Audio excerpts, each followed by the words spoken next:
Bayangkan Anda terjaga di atas tanah gembur dengan aroma kematian yang menusuk, tepat di bawah pohon Kamboja yang meliuk seperti raga yang tersiksa. Baru saja Pak Fikri merasakan kehangatan rumah mewah dan sapaan pria berbeskap hitam, namun kini yang tersisa hanyalah kepingan uang kuno berkarat di saku celananya. Apakah rumah itu nyata atau sekadar fatamorgana dari perut yang kelaparan? Mengapa sosok misterius itu menyebut Pak Fikri sebagai milik mereka dan menagih hutang darah yang tak pernah ia ketahui? Di tengah guyuran hujan yang seolah ingin menenggelamkan harga dirinya, Pak Fikri harus berpacu dengan waktu sebelum gerbang gaib itu tertutup selamanya. Inilah narasi tentang batas tipis antara tanggung jawab keluarga dan kontrak gelap yang menghantui garis keturunan. Pak Fikri bukan sekadar pedagang tempe keliling yang menjajakan protein murah dari pintu ke pintu. Ia adalah personifikasi dari sisa-sisa harga diri yang berjalan di atas sepeda jengki tua yang rantainya tak henti berderit protes. Hari itu, semesta seolah enggan bersahabat. Mendung tebal yang menggantung sejak siang hari akhirnya pecah menjadi hujan badai yang bukan hanya turun sebagai air, tapi sebagai beban fisik yang menekan pundaknya hingga nyaris retak. Dingin merayap perlahan dari ujung jari kakinya yang hanya beralas sandal jepit tipis yang sudah botak, menembus lapisan kulit, hingga bersarang di dadanya yang kian terasa sesak oleh nafas yang memburu. Kelaparan adalah motivator yang sangat kejam, sebuah cambuk tak kasat mata yang terus-menerus memaksa Pak Fikri untuk mengayuh pedal meski otot-otot kakinya sudah berteriak minta berhenti. Di dalam benaknya yang mulai kabur, ia hanya teringat satu hal, wajah Siti, istrinya, yang pagi tadi hanya terdiam membisu menatap dasar kaleng beras yang sudah kosong melompong. Ia juga teringat binar mata polos anak-anaknya yang masih terlalu kecil untuk memahami realita pahit mengapa bapak mereka harus pulang selarut ini dengan tangan hampa. Demi segenggam nasi dan keberlangsungan hidup, Pak Fikri rela menantang badai yang kian mengganas, menyusuri jalanan kampung yang biasanya ia hafal di luar kepala, namun entah mengapa malam ini terasa seperti labirin yang terus berubah bentuk. Logika manusia seringkali kalah telak oleh rasa lelah yang sudah mencapai ambang batas ekstrim. Di tengah kabut hujan yang menebal dan menutupi jarak pandang, pandangan mata Pak Fikri menangkap sebuah siluet bangunan yang sangat tidak lazim untuk daerah pelosok tersebut. Sebuah rumah tua dengan arsitektur kolonial yang megah namun terkesan sangat terasing berdiri tegak di ujung jalan buntu yang tak pernah ia sadari keberadaannya selama puluhan tahun ia berjualan. Cahaya lampu yang memancar dari jendela-jendelanya bukan berwarna kuning hangat seperti rumah penduduk pada umumnya, melainkan putih pucat yang menyakitkan mata, seolah-olah cahaya itu bukan berasal dari aliran listrik, melainkan dari sisa-sisa energi kehidupan yang sedang memudar secara perlahan. Tanpa sempat berpikir panjang tentang segala anomali tersebut, mengapa ada rumah sebesar itu di tengah ladang sepi yang sangat jauh dari pemukiman, Pak Fikri akhirnya menyerah pada keadaan dan membelokkan sepedanya masuk ke halaman rumah itu. Ia hanya membutuhkan satu hal sederhana, perlindungan sejenak agar tubuhnya yang sudah menggigil hebat tidak benar-benar tumbang diterjang hipotermia. Ia mendekat ke pintu jati yang nampak terlalu kokoh, sangat kontras dengan kondisi pagar yang berkarat. Dengan tangan yang gemetar hebat, ia mengetuk pintu tersebut. Bunyi ketukan itu terdengar sangat berat dan dalam, menggema di tengah suara guntur yang saling bersahutan seolah-olah seluruh penghuni bumi sedang berteriak dalam ketakutan. Pintu kayu jati itu terbuka perlahan bahkan sebelum Pak Fikri sempat memberikan ketukan ketiga. Tidak ada suara derit kayu yang seharusnya muncul dari pintu tua, melainkan hanya kesunyian yang mencekam. Masuk saja, berteduhlah, sebuah suara menyambutnya. Suara itu terdengar sangat datar, tanpa intonasi keramahan atau kehangatan layaknya seorang tuan rumah yang menyambut tamu, namun mengandung otoritas yang tak terbantahkan. Suara itu merasup langsung ke dalam sumsum tulang Pak Fikri, membuatnya tak punya pilihan selain patuh. Ia dapati seorang pria berdiri di kegelapan aula. Pria itu mengenakan beskap hitam tradisional yang nampak sangat rapi, tanpa kerutan sedikit pun, seolah-olah ia tidak terpengaruh oleh kelembapan udara luar yang sedang dilanda badai besar.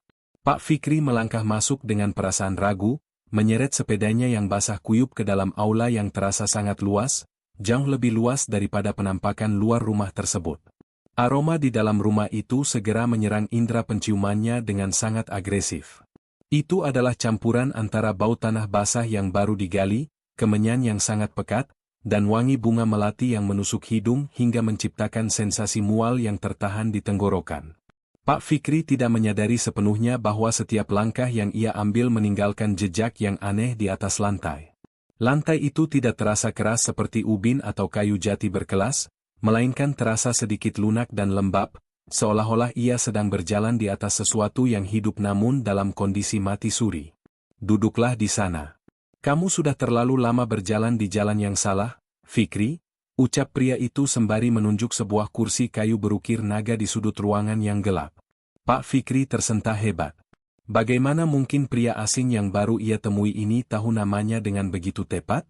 Ia mencoba tersenyum canggung untuk menyembunyikan rasa takut yang mulai menjalar, namun senyum itu membeku seketika saat ia melirik ke arah dinding.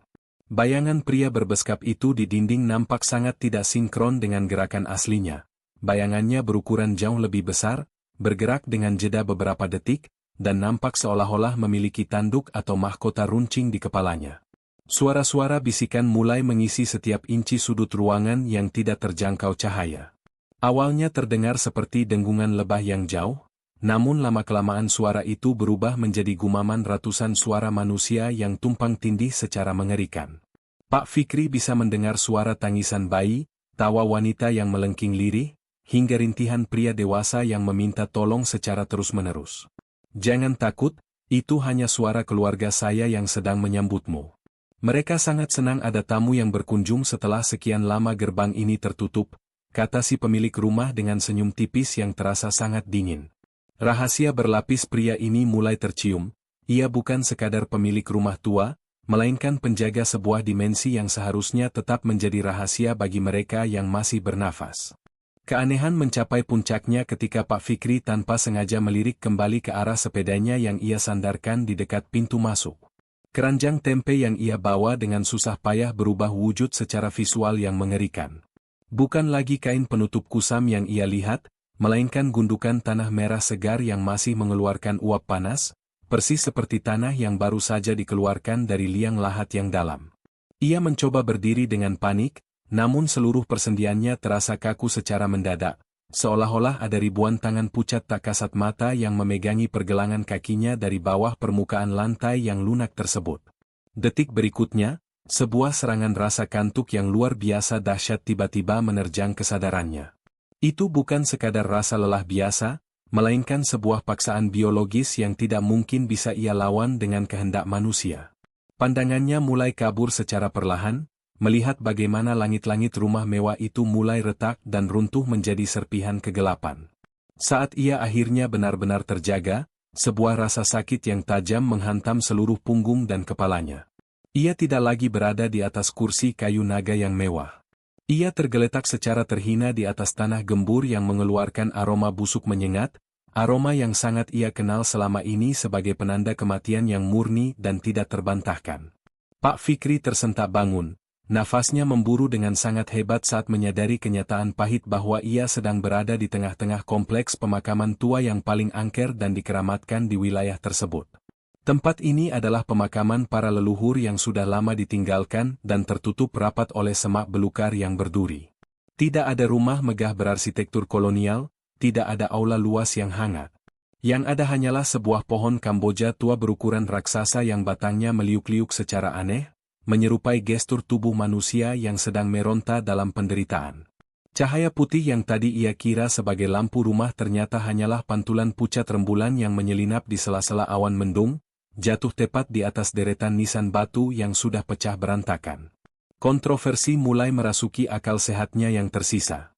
Ia mulai mempertanyakan apakah seluruh dedikasinya sebagai kepala keluarga selama ini hanyalah sebuah delusi kolektif yang dipicu oleh rasa lapar yang melampaui batas kewarasan? Ataukah ia memang baru saja melintasi sebuah celah antar realita? Namun, keraguan itu langsung sirna saat ia meraba kantong celananya yang basah. Tangannya menyentuh sesuatu yang padat dan sangat dingin. Ia mengeluarkan beberapa keping uang koin kuno peninggalan zaman penjajahan yang sudah berkarat hijau dan berbau tanah kuburan yang sangat pekat. Kain itu nyata secara fisik. Ia kini menyadari sepenuhnya bahwa ia bukan sekadar berteduh dari hujan, tapi ia baru saja dijamu oleh penghuni dunia yang seharusnya tidak ia masuki.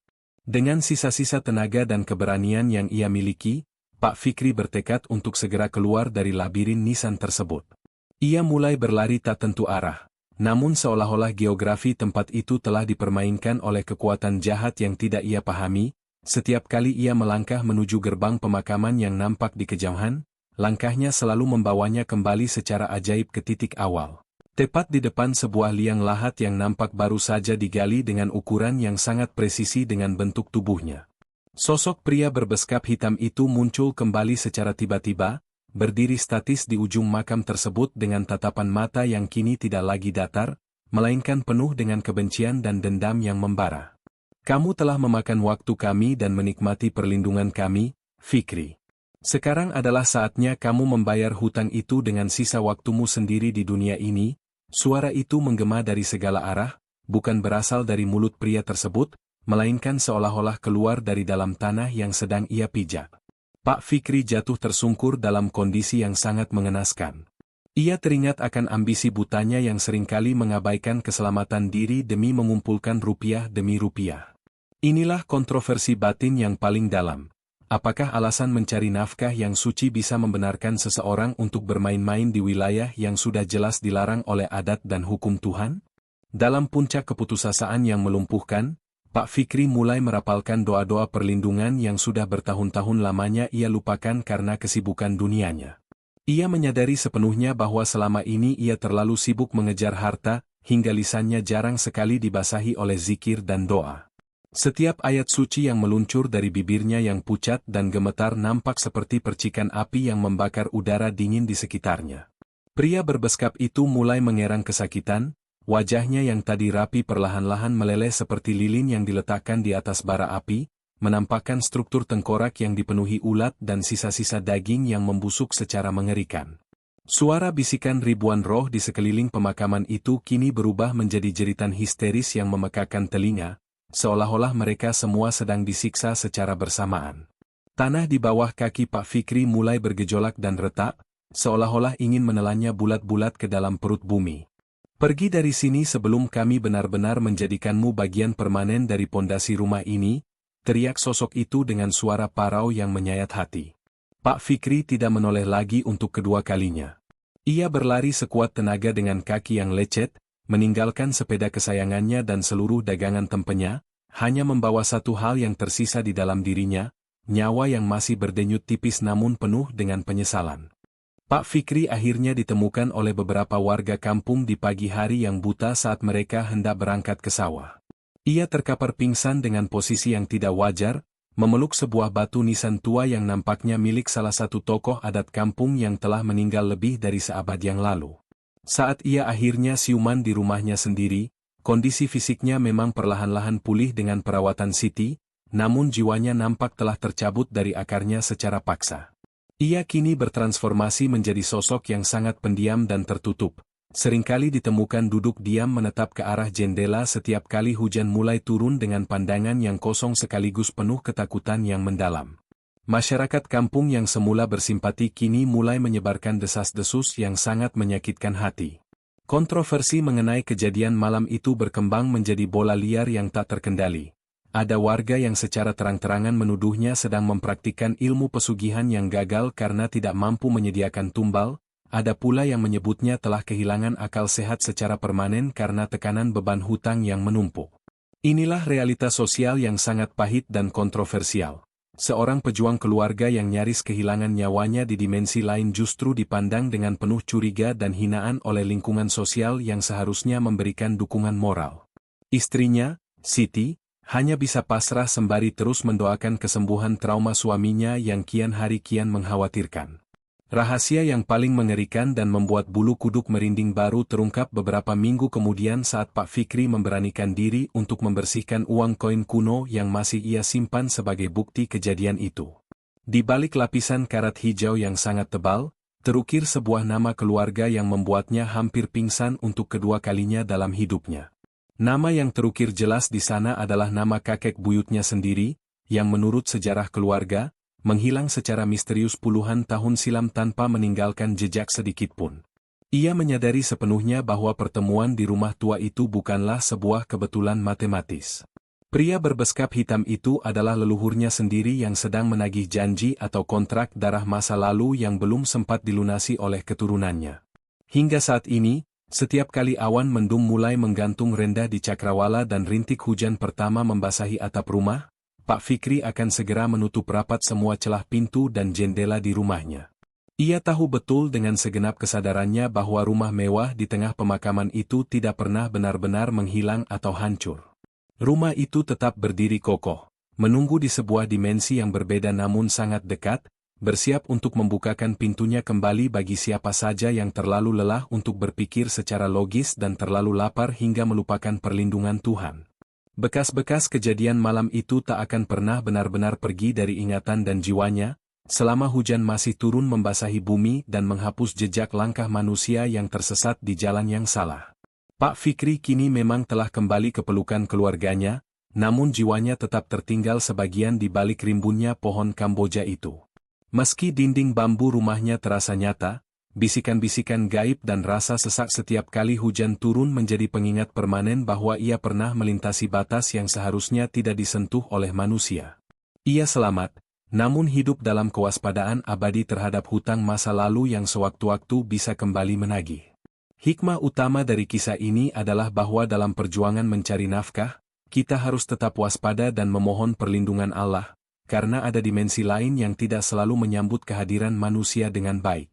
Cerita ini merupakan karya fiktif yang dirancang serealistis mungkin agar kita dapat mengambil pelajaran tentang batasan antara dunia nyata dan gaib.